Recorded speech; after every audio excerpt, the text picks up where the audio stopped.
Hello guys, tingnan natin kung legit tong in-order natin online na Guti Epoxy Marble Paint. Tingnan nyo nga ang lababo kasama. Titingnan natin kung gaganda. Ayan. Ayan ang before. Mamaya tingnan natin yung after. Pag binili, may kasama na siyang ganito. Yan, tsaka ito. Napakaliit ang nabili namin. Ay, napakalaki ng lalagyan.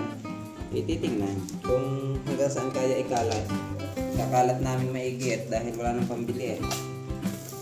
Pagka maganda ho ito, di click nyo na lang yung link dyan sa description at aking ilalagay din dito.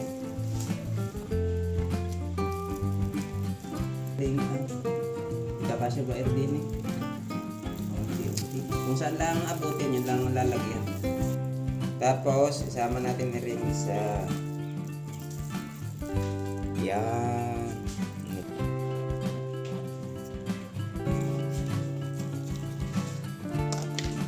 Yun, pagkatapos haluin, tagal maghalo eh. Papat ko na. Yan.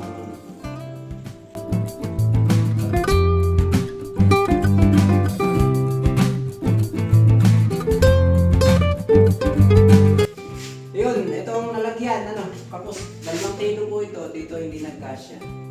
Baka order ulit pagka nagkapera. So, yan lang ang nalagyan namin. Manipis pa yung pagkakalagay.